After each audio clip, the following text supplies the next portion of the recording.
Welcome to Hood Champion Boxing and Sports. In boxing, you find a way to win or you find a way to lose. Please make sure you like and subscribe. Follow me on Twitter.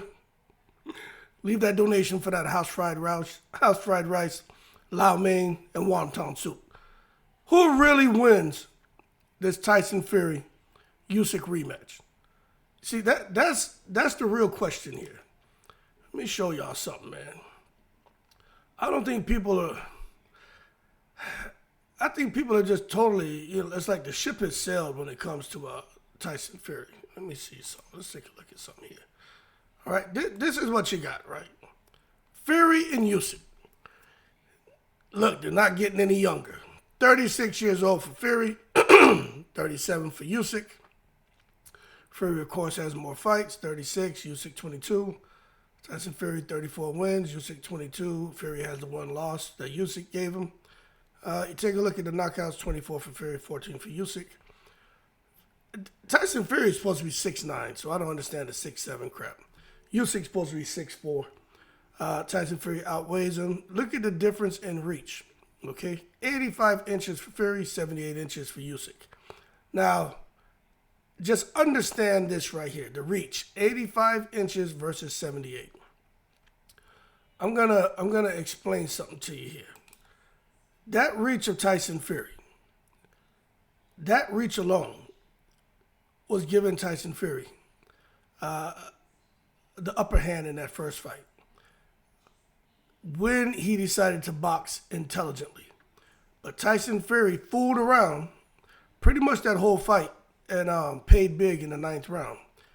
But something that I want to share with you, for those of you who are saying there's no way in the world Tyson Fury can beat Usyk in a rematch because of how the first fight went. I'm going to sit here and say this, and I'm going to say it, emphatically. The reason Tyson Fury lost that fight, and I picked Usyk to win, is because Tyson Fury fought like a dumbass. He went in there and underestimated Usyk.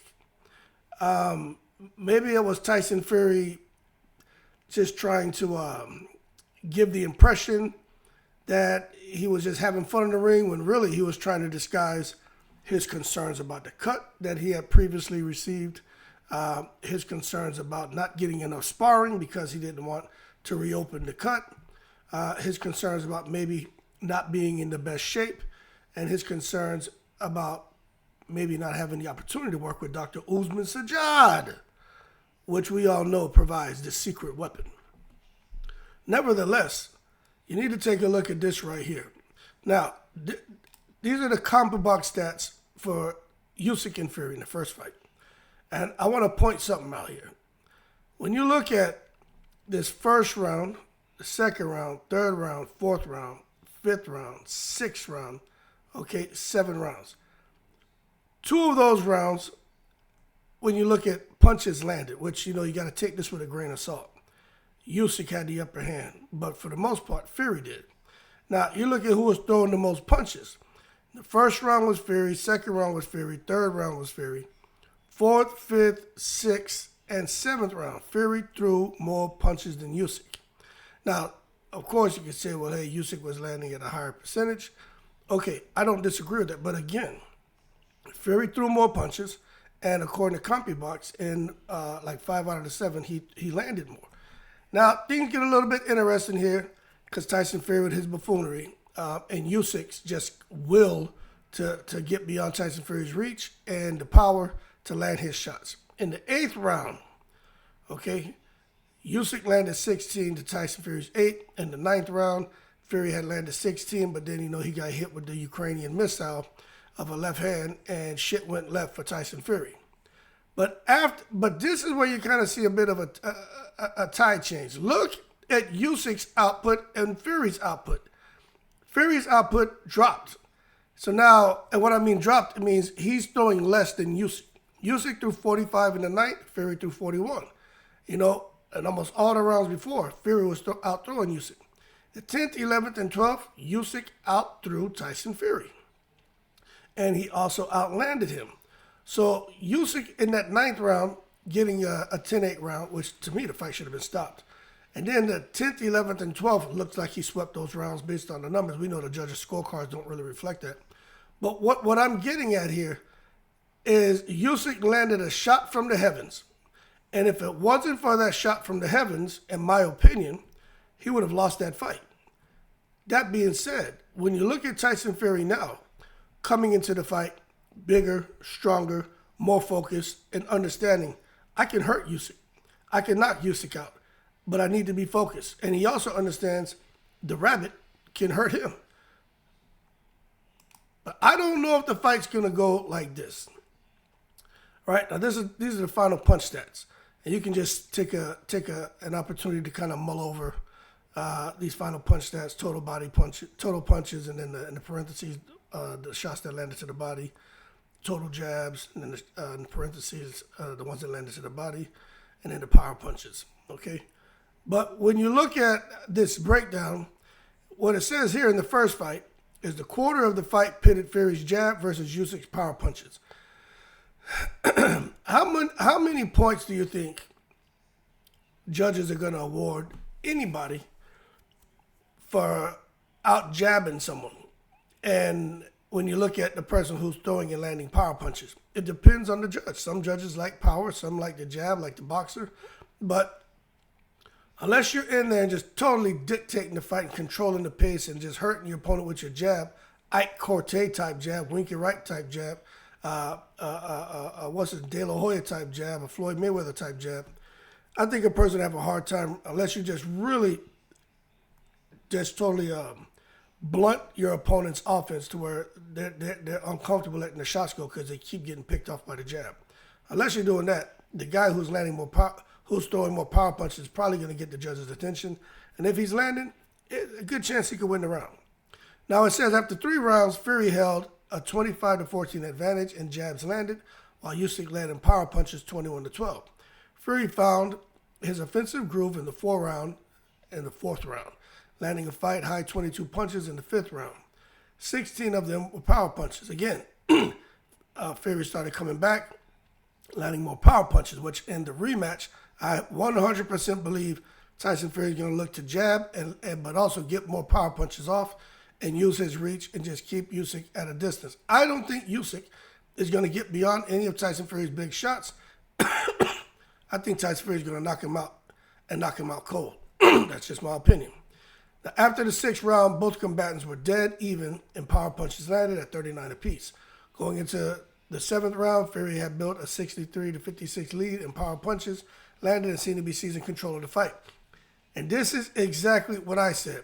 Even with Fury fooling around in there, you can see when he did lock in for those moments that he was able to seize control of the fight in the rounds and go on to win the rounds. But then, the problem is he would lay off the gas and start screwing around, and that's where Usyk was able to respond. And he did that in the 8th round, and then, of course, with the 9th round, he came out and he almost knocked out Tyson Fury. The bottom line is, Fury, in my opinion, made the mistake of clowning around, which allowed Usyk to land 170 punches, which were the most by a Fury opponent. Now, Wallen had landed 127. Now, when you think about all of this, and you're being fair, right? Because some people are just diehard Usyk fans, some are diehard Tyson Fury fans. Me, I could give a shit. I don't give a shit, right? But my thing, the reason why I picked Usyk in the first fight is because I said Tyson Fury had never seen anything like Usyk. You can't prepare for that. And when they got in the ring, that's exactly what happened. Tyson Fury wasn't used to it, and he was fooling around. And maybe it's because he was kind of handling Usyk with ease when he wanted to. But Usyk was able to get beyond the reach and willing to take risk to get into what I call a safe zone to where he could land his shots. And when he did get in, Usyk let his hands go. And he took some damage in return. Man. But in this fight here, I don't think Usyk is going to be able to maneuver the way he did in the first fight. I don't think he's going to be able to get that big left hand off the way he did in the first fight. I just don't think so. Tyson Fury is too tall, too long. You know what I mean? Tyson Fury's half a step back is like 3 of our full step backs. And I'm not downplaying Usyk's IQ. What I want y'all to understand is Usyk he's for this man to talk about going down to cruiserweight. That is not a good sign. That's like listening to Terrence Crawford and Earl Spence and anyone else who's fighting and Deontay Wilder talking about what they do and don't need from the sport of boxing and guys not being active and only coming back for huge opportunities. Look at what happened to DSG, Danny Garcia. Okay, you got to be 100% committed to the sport. And Usyk is the consummate professional, and he's going to give it 100%. But to me, that showed a kink in his armor. That told me that he's like, all right, I've been fighting these behemoths, and I'm really not this guy. Every day is a challenge just for me to keep my weight up. Because really, Usyk is more of a cruiserweight. And it sounds to me like that's really, truly where he wants to go because he got hurt. He got hurt fighting Tyson Fury. If Tyson Fury would have followed up with 2 more shots, he would have knocked Usyk out. Because Usyk has quitting him. He's got quitting him. And I don't care what no one says. Usyk got some quitting him. You watching him as an amateur and him as a pro. When it comes to them body shots, anything close to that midsection, Usyk's ass will fall on the ground and roll around. I'm not just talking about Dubois. You watch Usyk. There's several fights. I did a video on it. It's crazy. So Tyson Fury lands right. I think Usyk will quit. I do. That's just my opinion. Some are gonna disagree. They're gonna come out and say, "Screw you, hood champion," or "Oh, you're a clown," or "You're this." Trust me, this clown is all right. Life is pretty good for this clown. You probably wish you were in this clown's shoes, and I'm gonna leave it as that. But you don't have to agree with me. But I'm right, so I win. Anyway, who really wins the rematch? I think this is a no-brainer. I think Tyson Fury comes in. He's focused. He's got a weird Sugar Hill with his shirt off, with his chest hairs out, and he'll have his hat on backwards and pom poms and doing whatever the hell he does, dancing in the ring, playing the air guitar. But I think they're gonna come in and not to fool around with this guy, same way they came in there in that second round with Deontay Wilder, and the second fight and third fight with Deontay Wilder and did the business. Even though I think there was some shady shit going on, the bottom line is they did the business. And I think for this third fight, Tyson Fury got his shit together. I think there's gonna be some shady shit going on. He's gonna do the business, and he'll be back on top of the heavyweight division, and he'll be looking to probably fight the winner of Dubois and Parker, which I've been saying for the longest. They're trying to get Parker to the top of the division so he can fight Tyson Fury for undisputed. I said that in multiple videos. See, some of y'all new to the channel don't know about that. I said that shit a long time ago. And now you see what's happening. Parker and Dubois.